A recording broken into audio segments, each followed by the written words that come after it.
This video program spotlights the new 1993 Supra Turbo and its key competitors. The new Supra Turbo will play a vital role as Toyota's image leader, as the showcase for Toyota's most advanced technology, and as a magnet for building showroom traffic and increasing the sales volume of all Toyota sporty cars. The 93 Supra Turbo is one car that really lives up to the word new. Toyota's built a whole different Supra from the ground up. The only thing the same is the name. I would say the main thing I like about it is that the damn thing just goes like hell. This car is, it's unique that it will stand out when it comes down the street. It will definitely turn heads. It's definitely not your old Supra. The Supra's aggressive new styling is classic. Under its skin, the Supra reflects the no-nonsense approach of Toyota's engineers. Unnecessary high-tech gimmicks have been avoided to minimize weight and maximize performance. The result? A new Supra that's ready to run with the big boys, including some exotic and far pricier sports cars.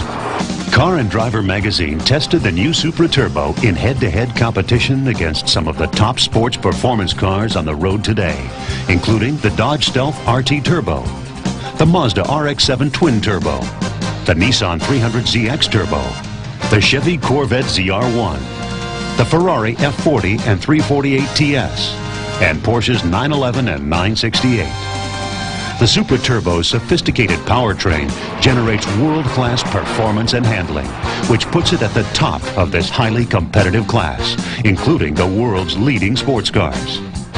First, let's see how the 93 Supra Turbo stacks up against the 93 Dodge Stealth RT Turbo. Dodge introduced the Stealth in 1991. It's virtually identical to the Mitsubishi 3000 GT. 1992 sales of the Stealth were slightly down from 91, with 3000 GT sales about the same as the previous year. From a mechanical standpoint, the Stealth and the Supra Turbo are at opposite ends of the spectrum. The Dodge Stealth RT Twin Turbo takes a little different philosophy in its approach to ultra-high performance. The Supra Turbo's engine has twin sequential turbos, while the Stealth has twin turbo only. The Supra Turbo has 20 more horsepower, 8 foot-pounds more torque, and a better power-to-weight ratio as well.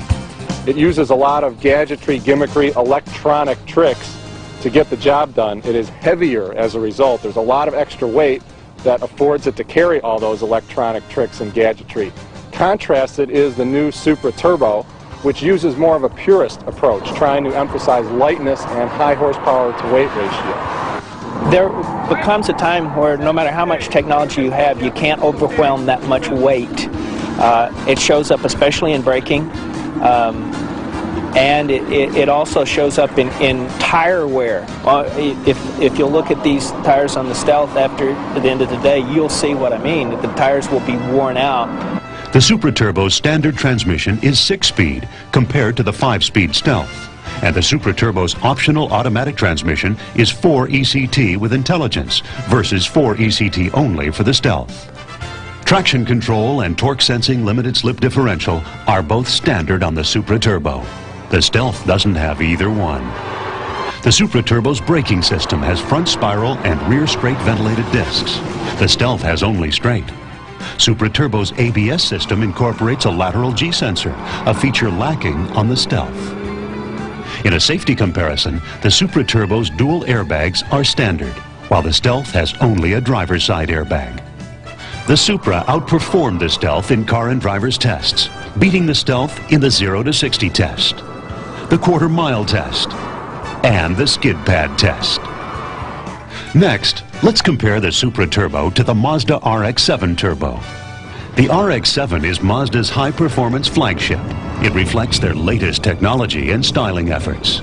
This version is all new for 93. 1992 sales were slightly down from 91, with a bigger drop from 90 to 91.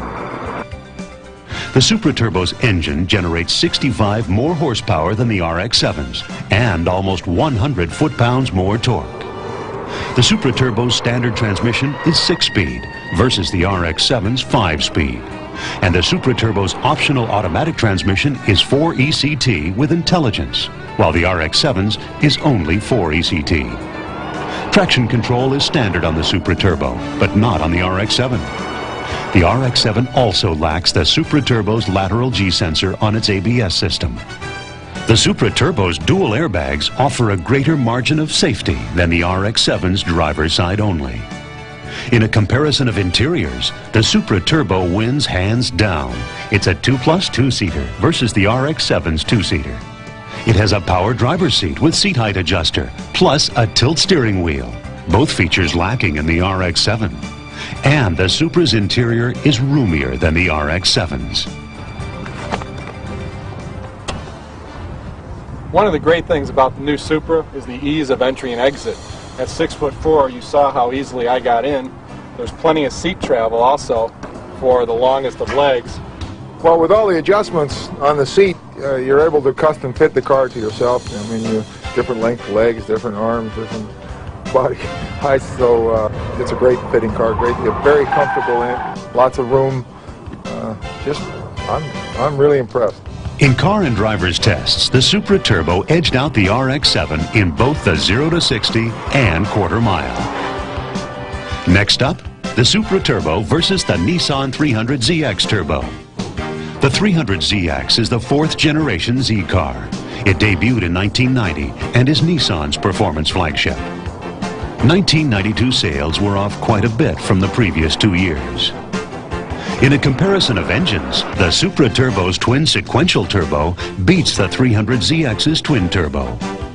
The Supra Turbo's engine puts out 20 more horsepower than the ZX's, plus over 30 foot-pounds more torque. And the Supra also wins the power-to-weight ratio comparison.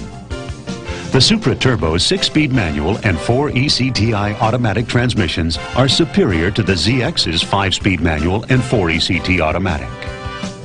The 300ZX lacks the Supra Turbo's traction control system, and its ABS system doesn't have the Supra Turbo's lateral G sensor. The 300ZX's driver's side airbag doesn't compare to the Supra Turbo's dual airbags. In a comparison of interiors, the Supra Turbo's 2+2 seating and tilt steering wheel give it the nod over the 300ZX.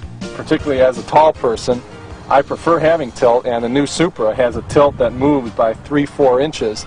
Thus, it is easier to get the perfect driving position in the Supra.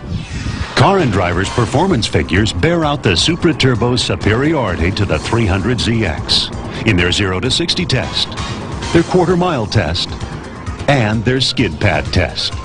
What's more, the Supra Turbo's braking performance is also superior to the ZX's. Now, let's look at how the Supra Turbo measures up to the Chevy Corvette LT1. The Corvette is celebrating its 40th anniversary. Today's fiberglass-bodied Corvette has been around since 1984. Corvette sales have remained relatively steady over the last 3 years. The Supra Turbo's twin sequential turbocharged intercooled dual overhead cam engine is more sophisticated than the LT1's pushrod overhead valve version. One result is a 20 horsepower advantage for the Supra Turbo, along with a better power-to-weight ratio. The Supra's optional 4 ECTI automatic transmission has the edge over the LT1's 4 ECT. The LT1's braking system doesn't have the Supra Turbo's G sensor. Supra Turbo buyers get longer powertrain warranty coverage, 5 years or 60,000 miles versus 3 years or 36,000 miles for the LT1. The Supra Turbo also wins the safety comparison with its dual airbags versus the LT1's driver's side only. The LT1 is a 2-seater in contrast to the Supra Turbo's 2+2, and the Supra Turbo provides more head and leg room. Getting in and out of a Corvette is not an easy assignment, particularly if you're tall. Ease of entry and exit is one of its weaknesses. Also, the interior has some basic and fundamental ergonomic problems. A particular problem is the instrument panel and gauges. The oil pressure, oil temperature, engine temperature, voltmeter gauges all have the needles at different positions for normal, thus at a glance it's almost impossible to read them. Also, the speedometer and fuel gauge, especially in bright sunlight, being a digital model, is virtually impossible to read. This in contrast to the Supra Turbo's sleek functional ergonomics. The interior reminds me a whole lot of the interior of a jet fighter, single-seat jet fighter, because all of the controls are angled towards the the driver. The Supra Turbo beats the LT1 in the 0 to 60 and quarter-mile tests. And the Supra Turbo has a tighter turning diameter. Not only does the Supra Turbo beat the LT1, it also outperforms the Corvette ZR1. The ZR1, interestingly, provides outstanding performance despite costing almost twice as much. The ZR1 and the Supra Turbo are competitors in the world of performance. For example, Car and Driver magazine in recent testing showed that the lateral G-force, the cornering or skid pad grip of the ZR1 was 0.88, where the Supra was 0.95 Gs. So there, the Supra actually defeated the ZR1 despite its incredible width and the huge steamroller tires. It's clear that the new Supra Turbo is giving every sports car on the road a run for its money. I think the new Supra will be a very strong competitor against all the world sports cars, including the best from Europe in the BMW, Ferrari, Porsche categories even. $111,000 for the Ferrari 348 TB. You could look at it that you could buy a Supra Turbo for yourself, your wife, and your child, all for the price of one Ferrari. In terms of actual on-road performance, the 348 is well balanced, it has good braking, it's one of the first Ferraris with ABS in fact, but it's not all that fast. In fact, in sheer acceleration, the Supra Turbo will beat the Ferrari. And in Car and Driver's tests, it did just that, blowing away the Ferrari 348 TS in both the 0 to 60 and quarter-mile tests. Looks like the new Supra Turbo is going to send a lot of sports car manufacturers back to the drawing board. The 93 Supra Turbo, hot new contender in the premium sports car class, Toyota's image leader, providing performance plus prestige and functional technology that's not just along for the ride. Everything you ask, the car will give it to you. It's stylish, it's fast, it's comfortable. This is one of the first Japanese cars that really could take a notch out of Ferrari's prestige, I think, because the performance is so good.